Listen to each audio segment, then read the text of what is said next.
That's right. Why don't you get your question? Oh, you don't want to. Are you due? But that one's not. Oh, okay. Yeah. Otherwise, actually. It's supposed to be. Not a problem. Oh, there you go.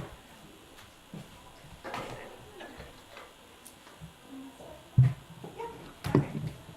Hey everyone, good afternoon. So I am welcoming you to our Silver CCD Professional Development Workshop, and my name is Kathy O'Connor, most of you know me.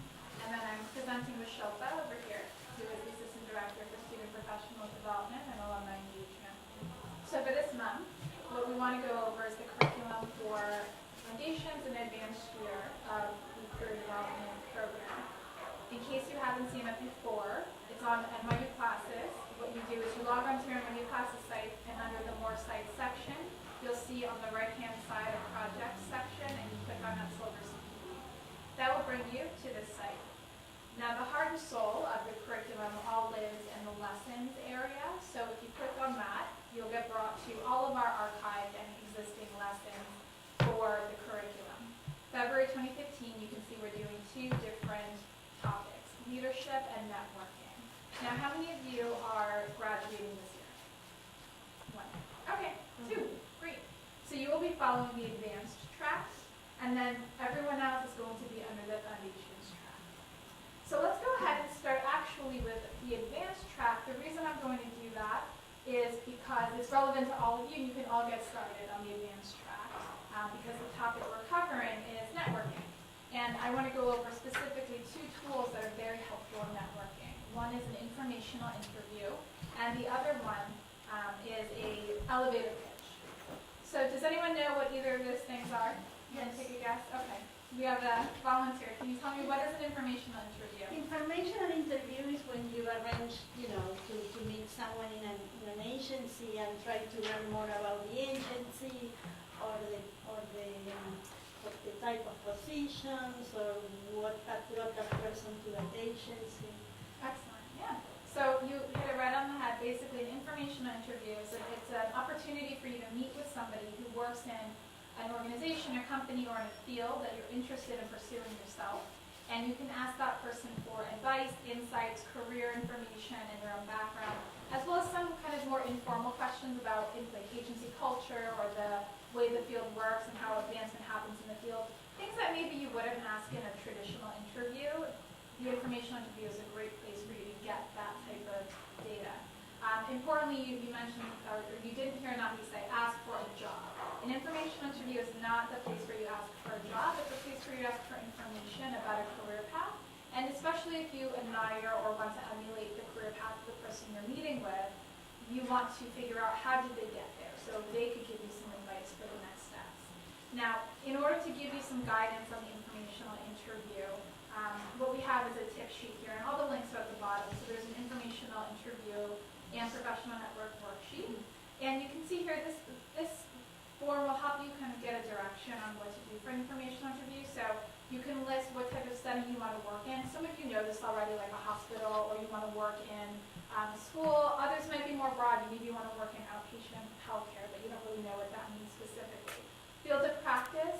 A good way to get the right language for the type of field you want to go into is to look at either your field placement or look at some of the courses you've taken. So if you're in advanced social policy this semester and you're in advanced social policy, children and family, or mental health, LGBTQ, we have disability, we have advanced social policy international, look at the titles and you can get a sense of, oh, okay, I'm interested in this type of work, I'm taking this type of course. Let me pull some of the language out because that's language that's typical of social work. Professional organizations that are related to these settings or field. This is helpful, and as is the next line, which are organizations that you'd like to work in. This is taking that broad idea of a field and bringing it down to a concrete agency. So if you want to work in a hospital, and you might say, okay, Mount Sinai is my ideal. That's a great place for me to work. Or maybe I'd want to work in a school. Maybe you'd say, okay, I want to go to Lower East Side Academy or something like that. You can list the organizations, and then you can find classmates that are in internships or in field placement at those agencies, or you can just find people you know generally, whether it's a former colleague or it's a friend, a family friend, etc. So we really cast a wide net. If you look at the types of people we're asking you to think about, the types of organizations you're a part of, this is just a way for you to kind of bridge that distance between the ideal agency and where you are now. So if you take a look at this and you fill this out, you'll start getting a direction so you don't feel like, oh, how do I get started? You can just follow this path. We have some guidelines here for informational interviewing to get you on the right track. An informational interview is, of course, it's not an interview, but it's also a really important first impression. If you have somebody who's kind of a stakeholder or somebody who can facilitate your entry into the profession or into that particular agency, you want to make sure that they think very highly of you. And taking care of these points, this will help you stay in a good impression. So as you can see, you want to understand some general questions, or you want to have some general questions to ask the person. You don't want to come there with a blank slate. You want to make sure you can have some thoughtful questions that are not something you could find by Googling it or looking at their LinkedIn profile. Ask some insightful questions. Focus on asking for advice and insight, not on jobs. And then just generally speaking, keep it brief. This isn't going to be an hour-long interview. This will maybe be a 20-minute coffee or something like that. So it's a little bit more informal. Now, to help you kind of get started also in finding these people as we go here, you can use your LinkedIn profile. We've done a lot of work on LinkedIn recently. And I just show you in terms of, let's say, on this form here, you say, I want to work for Harlem Children's Zone. It's a school, it's a charter school, community school. When you go to your LinkedIn profile and you type in Harlem Children's Zone, you'll find the organization itself. And you can also see people who work at Harlem Children's Zone. And when I click on that, I'll see all of my connections on LinkedIn who work there. Or if I don't have a direct link to that person, I can look at my shared connection and say, okay, my friend Adora, her friend Adrian, works at Harlem Children's Zone, and I would love to be able to meet with this lady Adrian. So let me find out through Adora how she can make that happen. You can do this really with any company you're looking for, whether it be in the public, private, nonprofit sector. So I definitely recommend you do this, and that way you can start filling out this list. So that's informational interviewing. Do you guys have any questions about that? If you have a business card, would you recommend or not recommend meeting the person that you're meeting? Yeah, I definitely recommend it. Whenever you're networking in general, it's good to have a business card. It just adds a layer of professionalism. And it's not too forward to say, I'd love to leave you my business card so we can stay in touch. Okay. And then hopefully they will give you their business card in return. So you just have a little bit of like something to walk away with, essentially. So that's informational interviewing. So the next thing I want to go on is another tool that's going to help you in your networking, and that is an elevator pitch. So anyone want to explain to me what an elevator pitch is or what your understanding of it? I have my excellent volunteer. If anyone else wants to. I've been around the block. It's a sort of under 2 minutes explanation of where you are, where you have been, and where you want to be. Perfect. Exactly. So an elevator pitch, or 2-minute pitch as it's sometimes called, it's a brief statement about your professional ambitions, your professional experience, and it kind of encapsulates who you are as a professional, and you can share that information in a concise way with people you meet. One of the reasons they call it an elevator pitch is that if you just happen to walk onto an elevator with the head of an agency you're interested in working for, you should have this pitch ready, and by the time you walk out of the elevator, you've delivered it perfectly. So in order to kind of come up with an elevator pitch, it takes practice. There's some guidelines, and we're going to go over them, but the most important thing is that you have to actually practice saying it so it comes off naturally. We've given you a couple of articles. I give you just general information about the elevator pitch. Whether you can take a look at this, but to make it easy, we've actually created a networking pitch document. So you can start to prep your pitch by listing out what's my educational background. Of course, you're all current MSW students, but do you have certifications in something? What was your undergraduate degree? Was it in another country? Kind of get into the interesting parts of your education. Then you can talk about your areas of professional interest and experience. And just because I know the language and getting the right language for social work can be a little tricky, I'm just going to show you when you go to our website, a really great place to get that kind of wording is under the academic section. Go to MSW and then go to, you can go to a couple places, but I would recommend going to course descriptions. Let's say that you love to go to the electives. You really want to work in clinical practice with couples. You some of the language in these course descriptions, like couple intervention, couple relationship therapy, or you can do something like, well, substance abuse is in a family, you can look at certain type of language about mentally ill substance abuse in population, social policy, service delivery. These are key words that are important in that area. Pull them out and don't be afraid to just borrow them in your pitch when you talk about what am I interested in. The next thing is your career goals, short and long term. These don't have to be precise. You can say, I envision myself working in a hospital, working as a clinical social worker, eventually getting my LCSW. Something like that gives a sense of your plan. So then you take all that information, that's kind of like a rough draft, and you can start to put it into this element of a pitch rubric. So you can at first just plug it in so you feel a little comfortable with it. And then the third step is practicing this, because this has to be your own, which means you're not going to read word for word, you're not going to have it memorized. You're just going to take the general structure and really modify it so it fits your needs. Ideally, you'll have this enough in your back pocket so that if you come across somebody at an event or a conference, you can just kind of naturally introduce yourself this way. And that's just a great way for people to get to know who you are, and it gives a nice, memorable impression of someone who's poised and who's prepared. You guys have any questions about the pitch? No? Okay. I'm going to pass it over to Shilpa to talk about leadership, and this is the part that's for foundations. Your students, but this obviously is extremely relevant for graduating students as well. Thank you. I do have just a couple of points I did want to make about networking really quickly before we move on. I mentioned business cards. Thank you. We actually now have our business card system up and running. We sent out an email last month, earlier this month, that had a whole section of it that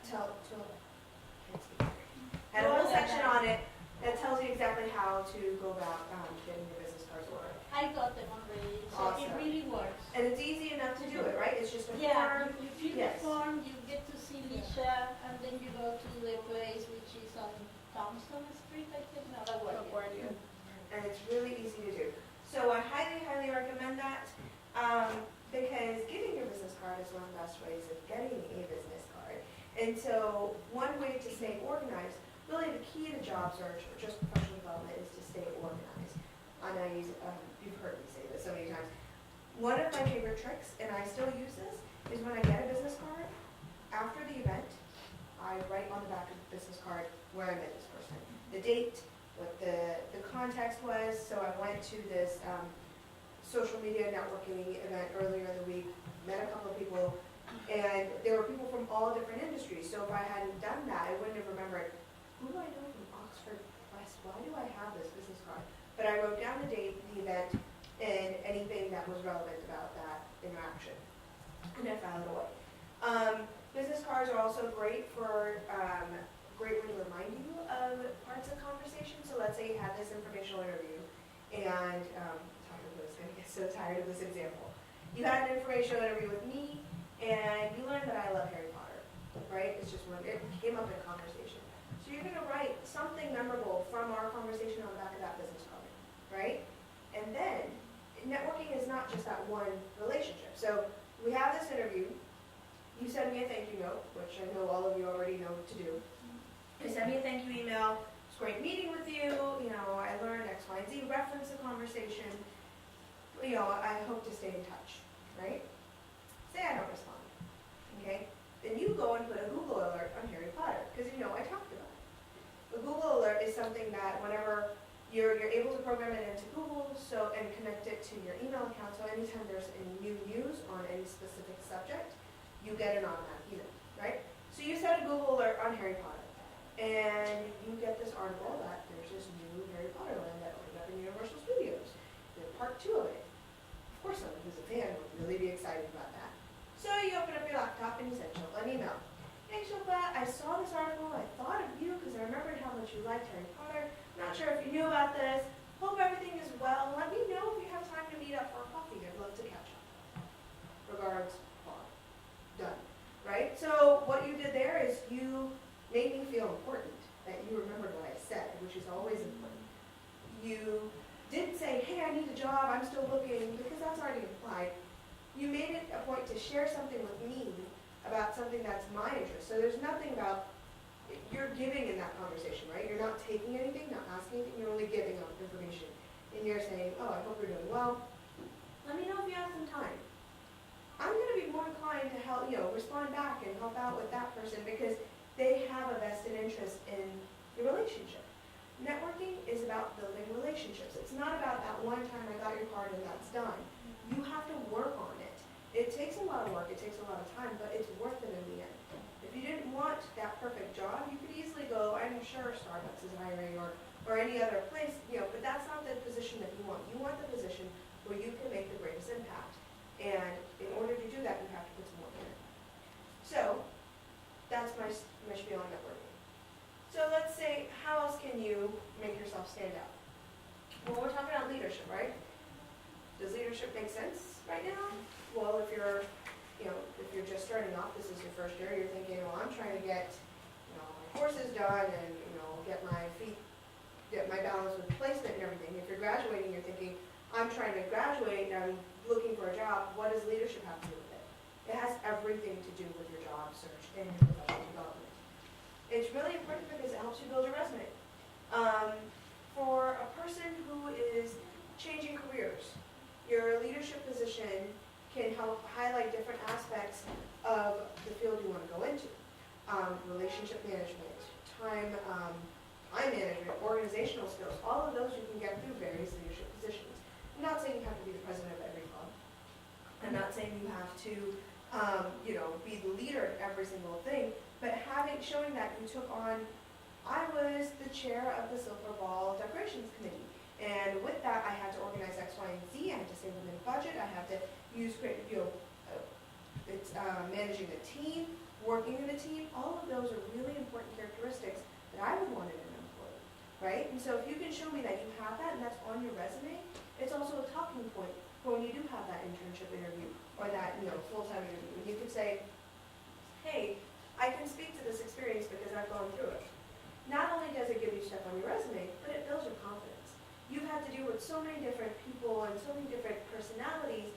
You know how to present yourself. You know how to, if I talk in this way, if I punch over, things like that, you're not going to be taken as seriously. You have to stand up right, and you learn that because you were presenting to a group. You were trying to pitch a proposal to get funding for an event. All of those types of things. So it builds confidence. It allows for networking, right? So let's say, you are, I'm going to use that same example because I thought of it. You're the chair of the Silver Ball Decorations Committee, and you're at Party City trying to buy this tinsel for Silver Ball decorations, and you get to talking to the guy behind the cash register, who happens to be the brother of someone who works in a social work agency that you're really interested in, right? You never know where, I know that seems really far-fetched, you never know who knows who, right? So you want to make sure that you always are putting yourself in different situations so you can meet the most amount of people. By taking leadership roles, by forcing yourself out there, that's how you're going to meet those people. That was a very, very great example.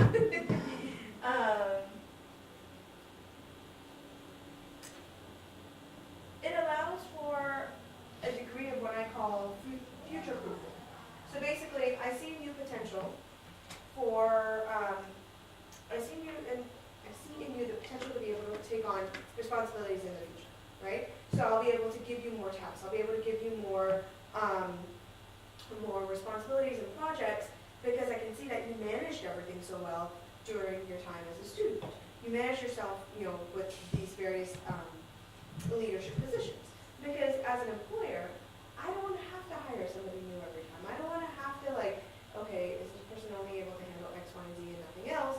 I want to be able to give you more projects because that makes my life easier too, right? So you're future-proofing yourself in that you're able to grow with the organization. And you're able to show that and start to identify that just on your resume to start with.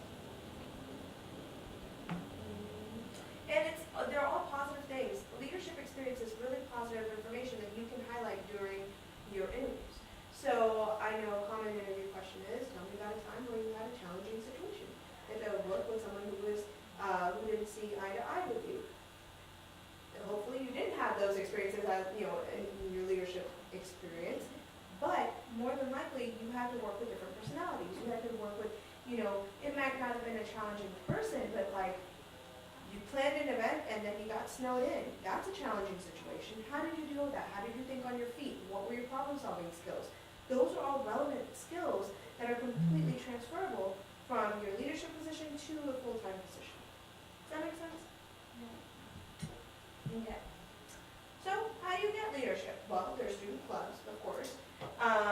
You can create a club because all you need are 2 people. You fill out a form, talk to me, and we'll get you a club name.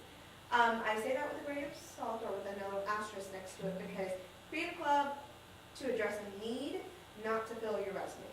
I've actually been, I've evaluated an application in a previous position where the student was trying to get into the school and he created a club and he named himself czar of the club just so he had something to put on his application. That stuff you can easily see through. So you make it worth your while. Can I make an interjection right there?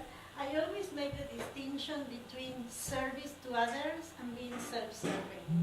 And that's what you are. Exactly, yeah. So it's about what can you do, how can you leave, you know, a legacy in a sense. Yeah. What else do I have here? Take on projects in your internship, in your placements right now. Take on different projects. Say they're saying, oh, you know, it'd be great to have a Twitter presence just to advertise our services. Be like, hey, I'll learn about that. I'll take that on. And that's, again, stuff you can put on your resume. Even though it's your placement, it's part of school, you can put that you spearheaded the initiative to create an online social media presence for your agency, resulting in more exposure by 18%. Things like that, that stands out. That shows that you're taking initiative. Volunteer. I mean, it doesn't have to be school related. You can go out into the community. If you're really big on a certain cause, whether it's working with animals, whether it's working with children, go out into the community. There's so many different places. If you're not sure what you want to volunteer for, I think New York Cares has these like open for all, free for all days in a sense, where you can go and see what all they have and find where your passion lies and gain leadership that way. There's professional organizations, so there's NASW, of course. I know sometimes there are fees involved. Usually there's a student discount, but even if there isn't, volunteer for a professional organization. Because if you're, say we're at a networking event, and you come up to me and I know you're a student, I know why you're talking to me. You want to see if I know of any jobs, blah, blah, we both know. But let's say you're a student and you're volunteering at the event, and you were there checking. You checked me in. So when you come back in into the reception, you come to talk to me, I remember you from that person who checked in. So it's not just this whole, there's only one side to you. There's, oh, yeah, you also are getting involved. That's so cool. Tell me how you got involved with this organization. What do you think about this event, etc. There's more talking points there as well. So, in the meantime, there are some things that you can do to get yourself ready for leadership positions, leadership experiences. Your professional presence, it's a big thing. I know you're students right now. I know it's, you know, it's social work. We're all about, you know, it's not, you know, cut and dry and cutthroat, which is a good thing. But you always want to make sure that you're presenting yourself in a way that if the head of an agency comes in that is your dream agency, you wouldn't be embarrassed to go in front of them, right? So you're dressed professionally, you're watching what you say and how you say it, especially via email. Especially via email. I know Dr. Cole might talk a little bit more about that in a second. But, you know, the way that you present yourself says a lot about you. And especially right now where everything is so fluid in a sense, if you send an email and you're frustrated in it or whatever, that email can easily be forwarded on to people that you don't want having, you don't want them to have that impression of you. That makes sense. So email etiquette, clothing etiquette, the way you carry yourself. I was talking a little bit earlier about like being hunched in, is it on this month's? Yeah. Yeah. So there's a TED Talks video that's on this month's lessons that I really like, and it's about this woman. She talks about how taking up space gives us a lot of, you know, confidence. Oh, I love that. Isn't it? It's Yeah, where she really talks about like standing in front of the mirror like this. Yes, and you know, that superwoman pose, Yeah. and yes, taking up space gives you confidence. So like, you aren't going to go into an interview with your hi, I'm sure, but you'll go in, maybe in like the bathroom stall beforehand, but Yeah. yes, I got this, and then you'll go in and you'll feel more confident. You'll be able to exude that confidence when you talk to the interviewer. She was saying that, and this is especially true of gender. That's her name. Amy Cuddy. Yes. It's at the very bottom right there. Oh, you got it? Yes, right there. Thank you. Oh, sorry. Well, good job. So, I mean, I highly recommend go and watch it. That power posing, because it really does affect. It's all biological. It's, like how your brain receives certain messages from your body, and how you're able to exude confidence because of that. And it's really interesting. I think this is more from the counseling side, I guess. How men do this much more naturally than women, and women need to be reminded of that. Hey, you don't need to be small, Lieutenant. You can't. You're supposed to, you know your stuff. Carry yourself that way. And even doing that, do that right before a test. I would love to have a boost of confidence right before I walk into an exam. And so, yeah, body language is really big when you're talking to anybody. And if it helps, practice it at home in the mirror. And this goes along the lines of what Taco was also talking about networking, not networking, your pitch. You need to practice it out loud, not just like, okay, when I'm asked this, I would say, focus on that, and all that. And like in your mind, you talk to yourself.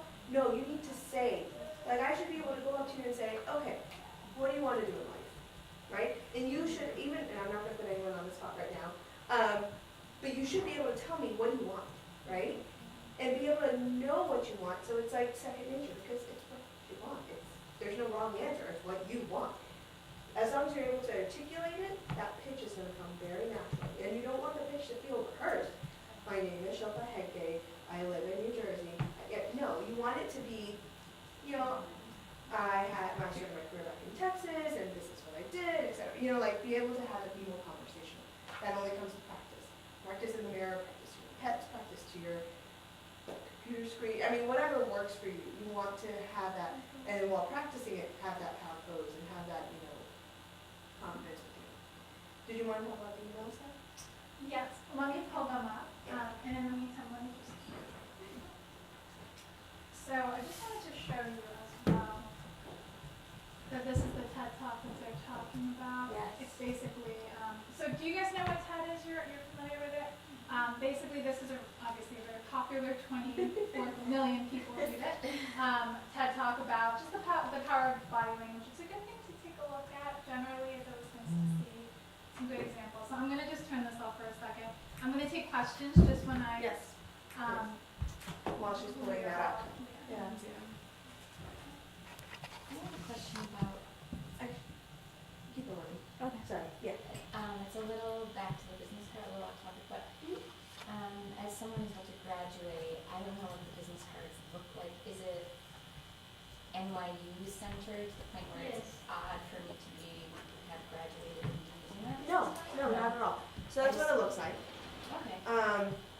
It's black, right? It's black, Yeah, it's okay. black, and it says MS graduate, Candidate. candidate. Yes. Okay. You're just about to graduate. You're getting it now. Yeah.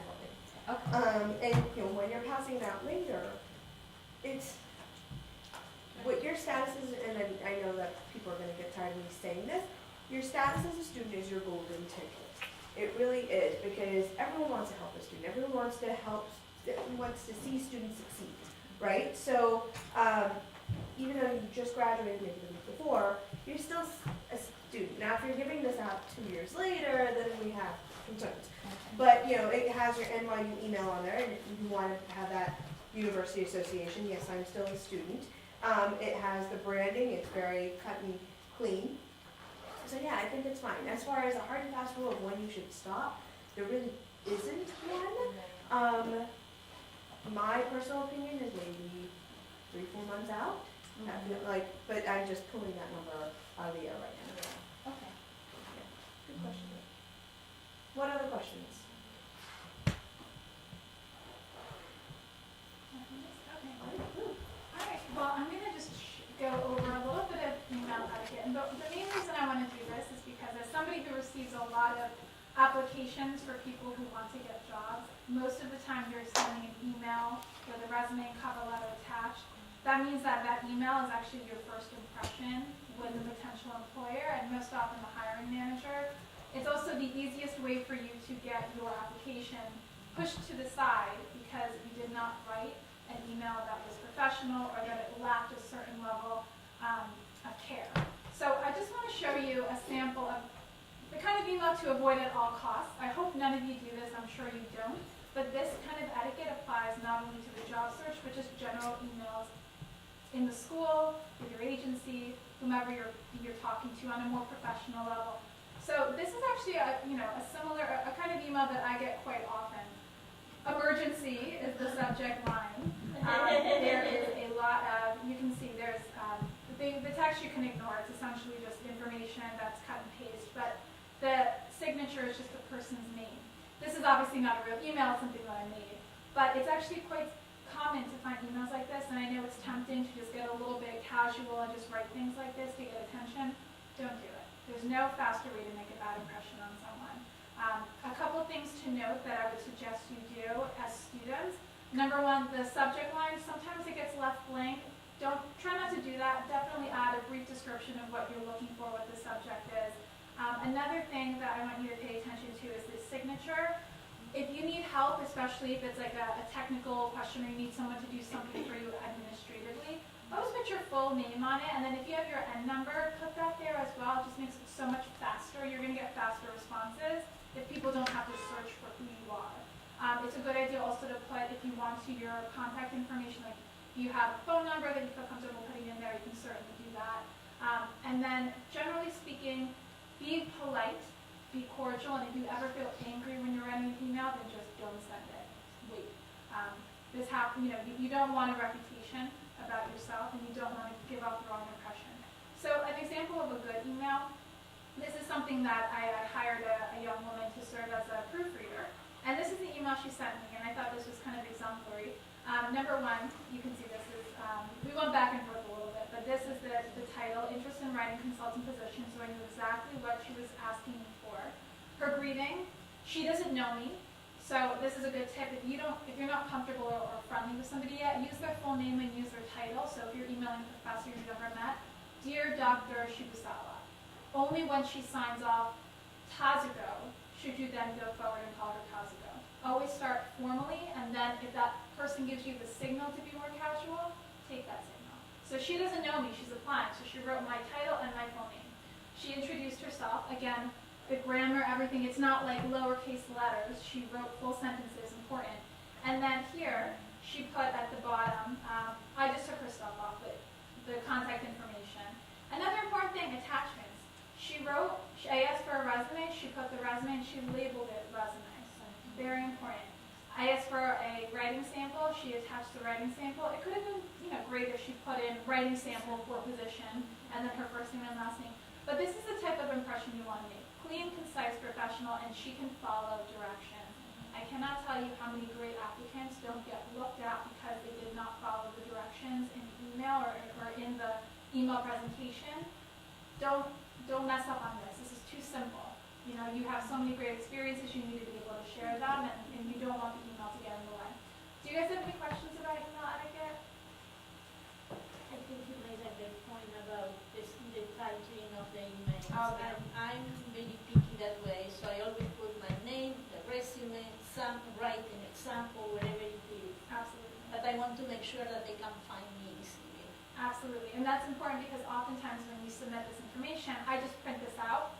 So if you have multiple pages on your resume, you want to make sure your name is on them. If I'm just sending these all as PDFs, your name should be on it because it's not going to be on the email you sent me anymore. It's just going to be piled with a lot of other people, so make sure you always label it with your first and last name.